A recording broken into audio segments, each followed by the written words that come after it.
তো গাইস, আসসালামু আলাইকুম। আপনারা সবাই কেমন আছেন? আশা করি আপনারা সবাই ভালো আছেন। তো আপনাদের দয়া আমরা অনেক ভালো আছি। তো আজকে আমরা বন্ধুরা মিলে আবার প্ল্যান করলাম যে আজকে আমরা পেঁপে ভর্তা খাবো। তো পেঁপেটা নেওয়ার জন্য আমাদের চক দিয়ে হাঁটতেছিলাম। তো পেঁপের গাছটাই ছিল চকের মাঝখানে। তো পেঁপেটাকে নেওয়ার জন্য আমরা এই শীতের মধ্যে খুব ভালো লাগছিল রোদের মধ্যে। তো আমাদের আরেক বন্ধু, সে নাকি এই রোদের মধ্যে নাকি তার অনেক গরম করতেছিল, তার জন্য সে সব খুলে ফেলেছিল। তো আমাদের চকের ভিউটা আপনারা দেখুন।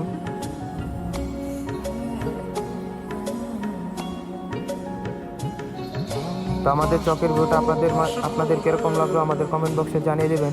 তো আমরা পেঁপেটাকে নেওয়ার জন্য আমরা হাঁটতে হাঁটতে আমাদের কাদুরের ব্রিজে চলে গেছিলাম। তো এখান থেকে আমাদের একটা চকের ভিউ ছিল, তা সেটাও দেখুন।